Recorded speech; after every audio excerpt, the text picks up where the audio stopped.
Hello friends, இன்றைக்கி காலையில் ஒரு சூப்பரான இட்லி தான் பார்க்க போகிறோம். என்னடா இட்லினா, நம்ம கர்நாடகா ஸ்பெஷல் இட்லி தான் பார்க்க போகிறோம். சூப்பராக இருக்கும். நம்ம வந்து கர்நாடகா ஸ்பெஷல் வந்து கேசரி பாத்து, அப்புறம் கேசரி பாத்லாம் செஞ்சுருக்கோம். ரவா பாத் கேசரி பாத்லாம் செஞ்சுருக்கோம். அதோட சூப்பர் டேஸ்ட்டாக இருக்கும். இந்த இட்லி சர்வேஜ் இட்லின்ட்டு பேர். இது பேர் செம்ம டேஸ்ட்டாக இருக்கும். நீங்கள் ஒரு வாட்டி செஞ்சிட்டுனா விடவே மாட்டீங்க. அந்த இட்லி தான் உங்களுக்கு நான் செஞ்சு காட்ட போகிறேன். ஏன்னா நான் கர்நாடகத்தில் ரொம்ப கஷ்டம். அவங்க பேசுகிற மொழி நமக்கு புரிய மாட்டேங்குது. அதை பார்த்து தான் சரி ஒவ்வொன்றா கேட்டு செஞ்சேன். சரி, அதுக்கு என்னென்ன தேவைன்னு பார்த்துங்க. ஃபஸ்ட்டு ஒரு பாக்கெட் சேமியா, அந்த இட்லிக்கு இந்த மெலிஸ் சேமியா தான் எடுத்து வச்சுருக்கேன். அப்புறம் கொஞ்சம் மிளகு வந்து தட்டி வச்சுருக்கேன், சீரகம் கொஞ்சம். அப்புறம் ரவை 200 கிராமுக்கு 100 கிராம் ரவை. உங்களுக்கு நமக்கு ஒரு கைப்பிடி தேங்காய், செம்ம டேஸ்ட்டாக இருக்கும். தேங்காய் போட்டிங்கன்னா மிஸ் பண்ணவே பண்ணாதீங்க. தேங்காய் அவ்வளோ ஒரு டேஸ்ட்டாக இருக்கும். கேரட்டும் ஒரு கைப்பிடி ஃபுல்லாக கேரட்டு, கொத்தமல்லியும் நல்லா ஒரு கைப்பிடி ஃபுல்லாக கொத்தமல்லி, ஃப்ரெஷ்ஷான கொத்தமல்லியாக போடணும். இது அவ்வளோ எடுத்து வச்சு நான் அதுக்கு அப்புறம் இந்த கப்புக்கு ஒரு 3 கப்பு தயிர், அப்புறம் தண்ணி வந்து 1.5 கப்பு. உங்களுக்கு தயிர் 3 கப்பு கண்டிப்பாக வேணும். ரொம்பவும் பிடிக்கக்கூடாது. நம்ம சோடாமல் எதுவுமே போடப்போல. ரொம்ப ஹெல்த்தியாக இருக்கும், ரொம்ப சாஃப்டாக இருக்கும். சாப்பிட்டோன்னா அது சாப்பிட்டுட்டே இருக்கணும். அது கூட ஒரு சட்னியும் கொடுத்தாங்க, அதுவும் செம்ம டேஸ்ட். அதுவும் உங்களுக்கு நான் செஞ்சு காட்ட போகிறேன். இப்போ நம்ம இதை ஃபஸ்ட்டு கலந்துருவோம். இல்லை என்னென்ன போடுறோன்னு பார்த்துக்கோங்க.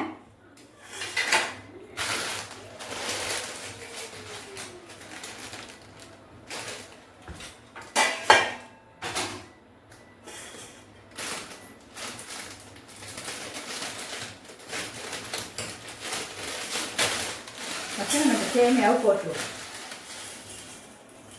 இது வந்து அந்த ஊரில் வந்து கல்யாண வீட்டில் கூட ரொம்ப ஃபேமஸாக. நாங்கள் அந்த ஹோட்டலில் சொல்ல இந்த கல்யாண வீட்டில் போனாலே எல்லாருமே இதை தாங்க கண்டிப்பாக ஒரு இது காலையில் வைப்பாங்கன்னு. ரவையும் 100 கிராம் ரவை போட்டாச்சு. மிளகு சீரகத்தையும் போட்டுருவோம். உப்பு சுவைக்கு ஏற்ப போடணும். அதை எடுத்து மறந்துட்டு போட்டுருவோம். தேங்காய், கேரட்டு, கொத்தமல்லி எல்லாமே டேஸ்ட்டாக இருக்கும். என் சமையல் நான் எங்களுக்கு செஞ்சு நல்லா டேஸ்ட்டாக இருந்தால் தான் உங்களுக்கே காட்டு. சரி சரி, இது காலையில் டிஃபனாகவே செஞ்சுருவோம் இன்றைக்கி. உப்பு இது சுவைக்கு ஏற்ப உங்களுக்கு எவ்வளோ வேணாலும் உப்பு நீங்கள் அவங்கவுங்க டேஸ்ட்டுக்கு தக்க உப்பு. இப்போ ஃபஸ்ட்டு தயிர் ஊற்றிடுவோம். இந்த கப்புக்கு 3 கப்பு தயிர். இந்த கப்புக்கு 3, 1 கப்பு.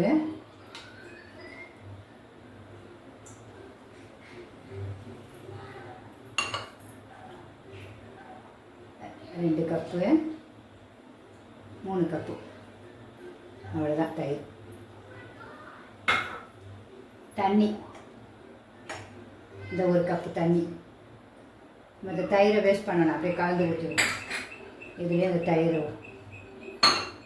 1 கப்பு ஃபுல்லாக தண்ணி. திருப்பி ஒரு 1/2 கப்பு, 1.5 கப்பு தண்ணி. மொத்தம் 4.5 கப்பு. உங்களுக்கு 3 கப்பு தயிர், 1.5 கப் தண்ணி. நல்லா கலக்கணும் மிக்ஸ் பண்ணி. நீங்கள் கையில் கலக்கினாலும் சரிதான், இப்படி கலக்கினாலும் சரிதான். நல்லா ஊறணும். ஒரு 20 நிமிஷம் ஊறணும் இதை கலக்கி வச்சு. உங்களுக்கு அதுக்கப்புறம் தான் நம்ம இது இட்லியே செய்ய போகிறோம்.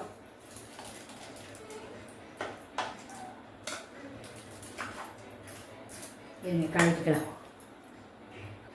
நான் வந்து கையில் தான் பிசைஞ்சிட்டேன். ஏன்னா நமக்கு கரண்டியில் அது வரல க்ளீனாக. எனக்கு இந்த கொஞ்சம் சிக்குது இல்லை உங்களுக்கு. இதில் நல்லா இப்படி பண்ணிட்டீங்கன்னா அழகாக வந்துடும். ஒரு 20 நிமிஷம் கரெக்டாக ஊறட்டும். உங்களுக்கு ஊறினோடனே இட்லி பார்ப்போம். உங்களுக்கு ஒவ்வொரு சேமியா வந்து தண்ணி ரொம்ப இழுத்துச்சுன்னா ஒரு திருப்பி கூட ஒரு அரை கூட நீங்கள் ஊற்றிக்கங்க. உங்களுக்கு பார்த்து தான் ஒவ்வொன்று நம்ம இட்லிக்கு. அவ்வளோதான். இதை அப்படியே மூடி வச்சுருவோம் ஒரு 20 நிமிஷம்.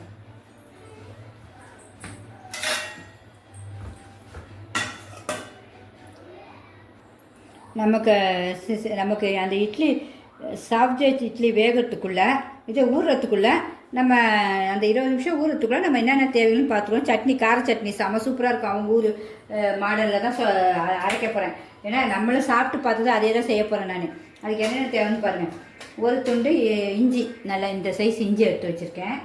கொத்தமல்லி ஒரு கை, சும்மா கொஞ்சோண்டு கொத்தமல்லி, கருவேப்பிலை கொஞ்சம், புளி வந்து ஒரு சின்ன நெல்லிக்காய் சைஸ் எடுத்துக்கோங்க. நமக்கு நான் வந்து இப்போ ஒரு 4 பேர் சாப்பிட்ற மாதிரி தான் சொல்கிறேன் சட்னி உங்களுக்கு. புளி இந்த நெல்லிக்காய் சைஸ். அப்புறமேட்டு ஒரு அரை ஸ்பூனு வெல்லம், சுவைக்கு ஏற்ப உப்பு, இது காஷ்மீரி மிளகாய். அவங்க வந்து ஃபுல்லாகவே காஷ்மீரி மிளகாய் போட்டு தான் அரைப்பாங்களாம் அவங்க. ஏன்னா இந்த காரமே அவங்களுக்கு போதும், உங்களுக்கு வேணால் குண்டூர் மிளகாய் கூட போட்டு சேர்த்துக்குங்க. நாங்கள் சரிட்டு நான் காஷ்மீரி மிளகாய் எத்தனை எடுத்துக்கேன்னா ஒரு 5 எடுத்துருக்கேன். அந்த அவங்க கலருக்காக தான் அந்த காஷ்மீரி மிளகாய் போடுறேன். நான் இந்த குண்டூர் மிளகாய் வந்து 2 விதையெல்லாம் எடுத்து வச்சுருக்கேன் உங்களுக்கு. அது போக ஒரு 100 கிராம் உடச்ச கடலை, சும்மா ஒரு கப்பு, கரெக்டாக ஒரு கப்பு உடச்ச கடலை உங்களுக்கு. இது அவ்வளோத்தையும் வறுக்கக்கூடாது, எதுவுமே செய்யக்கூடாது. நம்ம அப்படியே பச்சையாக அரைக்கிறாங்க. அது அவ்வளோ ஒரு டேஸ்ட்டாக இருக்குது. பச்சை அரைச்சி ஒரு தாளிப்பு மட்டும் அதில் ஊற்றுறாங்க. நம்ம கடுகு, சீரகம், கருவேப்பிலை போட்டு அப்படி தாளித்து ஊற்றுறாங்க. இப்போ நம்ம அதை தான் அரைக்க போகிறோம் மிக்சியில். ரொம்ப சூப்பராக இருக்கும். அந்த இட்லிக்கும், அந்த சேமியா இட்லிக்கும் அந்த சட்னியும் அவ்வளோ டாப்பாக இருந்துச்சுங்க. மிஸ் பண்ணே பண்ணாங்க. பிடிச்சிருந்தா கண்டிப்பாக என்னுடைய சேனலை லைக் பண்ணிவிட்டு பாருங்கள். உங்கள் ஃப்ரெண்ட்ஸ் வீட்டுக்கும் ஷேர் பண்ணுங்கள். இதுக்கு வந்து கொஞ்சம் தண்ணி ஊற்றி தான் நம்ம அரைக்கணும். தண்ணியாக தான் இருந்துச்சு அவங்க சட்னி. நமக்கு காரம் வேணும். நமக்கு காரம் இருந்தால் தான் கொஞ்சம் நல்லாயிருக்கும். அதனால் நான் காரம் எனக்கு சேர்த்துக்கிட்டேன். காஷ்மீரி மிளகாய்,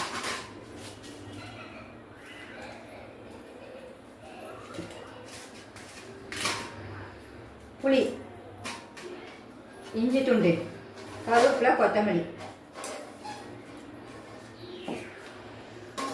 வெல்லம் வந்து ஒரு சுவை டேஸ்ட் கொடுப்போம் நாங்கள். உப்பு, இந்த அவ்வளோதான். இப்போ நம்ம அரைச்சிடுவோம். ஃபஸ்ட்டு வெறுமா ஒரு ஓட்டு. இப்போ தண்ணி கொஞ்சம் ஊற்றிக்கலாம். தண்ணி நமக்கு சட்னிக்கு தக்கதான்.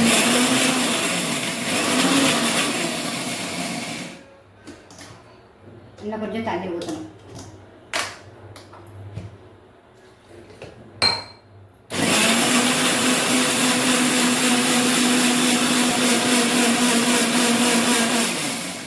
பண்ணிடுவோம். இந்த டம்ளரில் ஒரு 3/4 டம்ளர் தண்ணி ஊற்றி அரைச்சிருக்கேன் உங்களுக்கு. ஏன்னா மிளகாலாம் அரைப்படணும்ல. இப்போ அங்கே சூப்பராக அரைப்பட்டுச்சு. நம்ம டேஸ்ட் பார்த்துருவோம். எவ்வளோ சிம்பிளாக இருக்குது பாருங்க. ஆனால் அவ்வளோ டேஸ்ட்டாக இருக்கும் அந்த சட்னி உங்களுக்கு.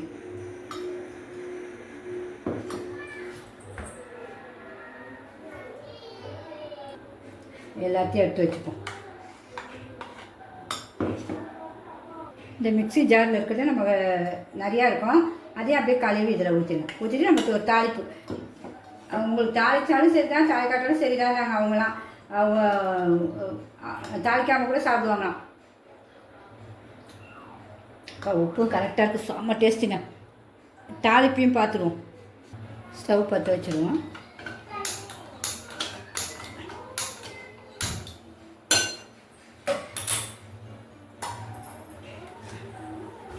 எண்ணெய் சும்மா ஒரு ஸ்பூன், நம்ம தாளிப்புக்கு தக்கதான் உங்களுக்கு.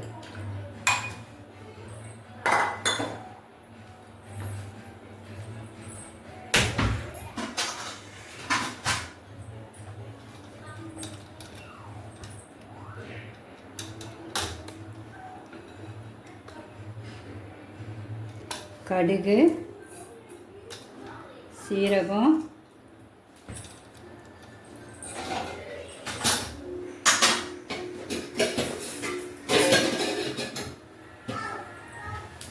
கொஞ்சம் உளுத்தம்பருப்பு,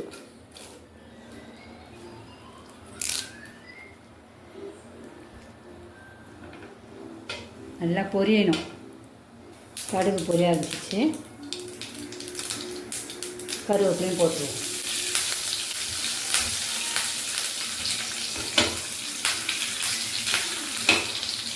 ஆஃப் பண்ணிவிடுவோம்.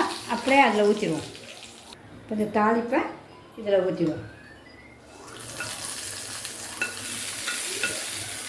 அவங்களது எல்லாமே நல்லா இருக்குது. கர்நாடகா சைட்லாம் சமையலாம் அவ்வளோ சூப்பராக இருக்குங்க. அவ்வளோதான், தாளிச்சாச்சு. இனிமேல் நம்ம இட்லியும் ஊற்றிடுவோம்.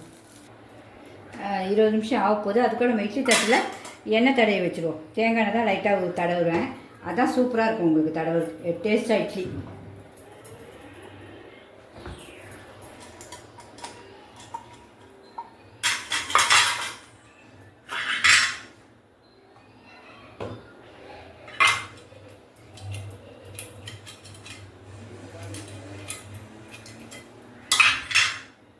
இப்போ நம்ம அந்த சேமியாலாம் ஊற வச்சாலும் இட்லிக்கு அதை பார்த்து வந்து பாருங்கள் எப்படி இருக்குது பாருங்கள். இந்த 10 நிமிஷம் அப்படியே சூப்பராக ஊறிடும் உங்களுக்கு. இதை தான் அப்படியே வைக்கணும். நல்லா சட்டி காயணும். இது இட்லி பானை கொதிக்கணும் நல்லா உங்களுக்கு. அப்போ தான் இந்த இட்லி சூப்பராக இருக்கும் டேஸ்ட்டு. நல்லா கலக்கிக்குங்க. உப்பு பத்தலைன்னா நீங்கள் உப்பு போட்டுக்கங்க டேஸ்ட்டுக்கு பார்த்துட்டு.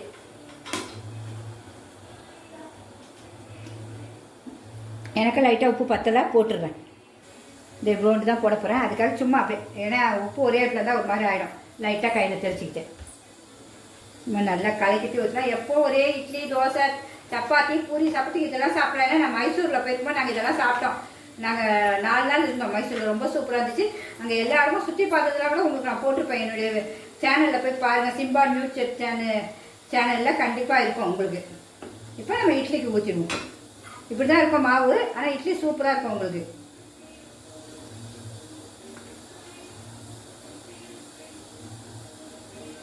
இப்படி எல்லாத்தையும் ஊற்றிடுவோம்.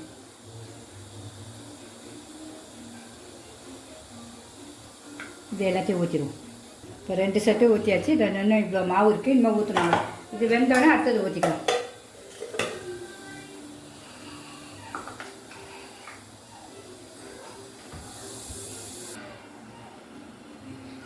இட்லி இதை நல்லா கொதிச்சோன்னு தான் வச்சுருக்கேன். இன்னும் மூடி வச்சு ஒரு 10 நிமிஷம் இட்லி வேக வைக்கிற மாதிரி. இட்லி ஸ்லோவில் தான் வேக வச்சுருக்கேன். பிகினர்ஸ் பிள்ளைங்க இட்லி வெந்துச்சான்னு பார்க்கறதுக்கு வெந்த உடனே ஆஃப் பண்ணிவிட்டு கொஞ்சம் ஒரு 5 நிமிஷம் கழிச்சு திறந்துட்டு இதில் ஒரு பாதியில் இப்படி குத்தி பாருங்கள். இதில் பிசுபிசுத்தன்மை இல்லைன்னா உங்களுக்கு வெந்துருச்சுன்னு அர்த்தம் இட்லி. அப்படி நீங்கள் பார்த்துக்குங்கம்மா. ஏன்னா பெரியவங்களுக்கெல்லாம் தெரியும் கண்டிப்பாக. அதுக்காக தான் பிகினர்ஸ் பிள்ளைங்க எல்லாமே இந்த கற்றுக்கணும் தான். இத்தனைக்கும் சோடா மாவு அதெல்லாம் தொடவே மாட்டேன் என்னுடைய சமையலில். அது மெயின். உங்களுக்கு சோடா மாவு மைதா மாவு அது ஐட்டமே சேர்க்க மாட்டேன். அது இல்லாதது எது நல்லாயிருக்கோ அதுதான் செய்வேன் உங்களுக்கு. இந்த இட்லியும் இப்போ 2 நிமிஷத்தில் வேக போது ஆஃப் பண்ண போகிறோம். இப்போ நம்ம இட்லியை பார்ப்போமா எப்படி இருக்குன்னு. கொஞ்சம் ஸ்லோவில் தான் இருக்கேன். அப்படியே காட்டிருப்பாங்க எவ்வளோ சூப்பராக புஷி இருக்குது, உப்பி இருக்குது நல்லா இட்லி. இன்னும் ஆஃப் பண்ணிவிடுவேன் தான். அவ்வளோதான். நமக்கு உங்களுக்கு பிகினர்ஸ் பிள்ளைங்களுக்கு சொல்லிடுறேன் உங்களுக்கு. இந்த இப்படி குத்தி பாருங்கம்மா. இட்லியை குத்தி பார்த்தா ஒன்றுமே ஒட்டலாக பாருங்கள். அப்போனா உங்களுக்கு இட்லி வெந்துருச்சுன்னு அர்த்தம். அவ்வளோதான். ஆஃப் பண்ணிவிட்டு ஒரு 5 நிமிஷம் கழிச்சு தட்டிலேருந்து எடுத்துருவோம்.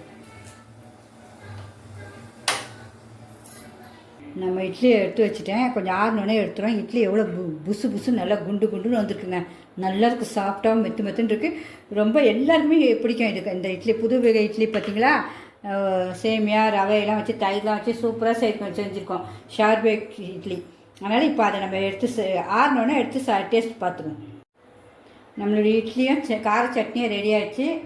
சாவேஜ் இட்லி எவ்வளோ சூப்பராக இருக்குது பாருங்கள். எவ்வளோ சாஃப்டாக இருக்குது பாருங்கள். இட்லி எவ்வளோ மெத்துன்னு இருக்குது பாருங்கள். நம்ம இட்லி பார்க்கவே அழகாகிடுச்சு பார்த்தீங்கன்னா. இட்லி அவ்வளோ சுவையாக அவ்வளோ டேஸ்ட்டாக இருக்கும். மிஸ் பண்ணவே பண்ணாதீங்க. நிறைய பேருக்கு உங்களுக்கு பிச்சம் காட்டுற பாருங்கள். இட்லி அவ்வளோ சாஃப்டாக இருக்கும். மெத்துன்னு பாருங்கள். பிக்கும் போதே அவ்வளோ சாஃப்டாக இருக்கும் இட்லி.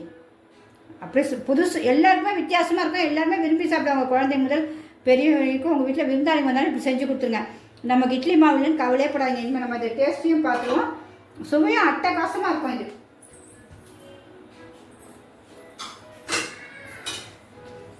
இவங்க சட்னி எடுத்து வைக்கேன் தாராளமாக. இந்த டேஸ்ட்டு காட்டுறேன் பாருங்கள் உங்களுக்கு. எவ்வளோ மெத்துன்னு எவ்வளோ சாஃப்டாக இருக்குது பாருங்கள் இட்லி. இந்த சட்னி கார சட்னி வச்சு தான் சாப்பிட்றேன். பாப்பா உண்மையாக வேறு லெவலுங்க. சொல்ல வார்த்தையே இல்லை. அவ்வளோ ஒரு டேஸ்ட்டாக இருக்குங்க. இந்த சேமியா ரவையெல்லாம் வச்சு தயிர் ஊற்றி அதெல்லாம் ஊற்றுன மாதிரியே இல்லை. இட்லி ஒரு புது வகையாக இருக்குது இட்லி. மிஸ் பண்ணவே இருப்பாங்க. அப்படியே உள்ள கை ஆட்டோமேட்டிக்காக நமக்கு வாய்க்கு போகுது. செம்ம டேஸ்ட்டுங்க. நல்லா சுட ஆவி பிறக்க சூப்பராக இருக்குது. நமக்கு இப்படி மழைக்கு காலையிலே இப்படி ஹெல்த்தியாக எல்லாருமே செஞ்சு சாப்பிட்ருங்க. அதுக்கு தான் பார்த்தா காலையில் சூப்பராக ஒரு இட்லியை போட்டுருவோம் அன்றைக்கி. வித்தியாசமாக இட்லி எல்லாருமே சாப்பிடுவாங்க. கேரட்டு உடம்பு ஸ்ட்ரென்த்து எல்லாமே சேமியானா சேமியாவான்னுவாங்க. இதுக்கு அந்த வாய்ப்பே இல்லை. எல்லாருமே ருசித்து சாப்பிடுவாங்க. நீங்களும் இதேமாதிரி வீட்டில் எல்லாமே ருசித்து சாப்பிடுங்க ஃப்ரெண்ட்ஸ் செஞ்சு. அதுக்காக தான் போடுறேன். உண்மையாகவே என்னுடைய சேனல் சமையல் பிடிச்சிருந்தா ஒரு லைக் போடுங்க. சப்ஸ்கிரிப்ஷன் பண்ணாங்க கண்டிப்பாக பண்ணிடுங்க ஃப்ரெண்ட்ஸ். எல்லாமே புதுசாக தான் இருக்கும். எல்லாமே செம்ம டேஸ்ட்டாக தான் இருக்கும். நீங்கள் செஞ்சு பாருங்கள். அப்படியே பர்ஃபெக்டாக அது மாதிரியே வரும் உங்களுக்கு. நல்ல சட்னியும் சூப்பர் காரசாரமாக இருக்குது. இட்லியும் பாருங்கள் எவ்வளோ சூப்பராக இருக்குது பாருங்கள். இட்லி பாக்கிய இந்த பாருங்கள் இட்லியை நல்லா பார்க்கவே கலர்ஃபுல்லாக குழந்தைங்ககிட்ட கையில் கொடுத்தாலும் அழகாக சாப்பிட்றோம் உங்களுக்கு இட்லியை. ஓகே ஃப்ரெண்ட்ஸ், பிடிச்சிட்டா கண்டிப்பாக லைக் பண்ணுங்கள். பாய்.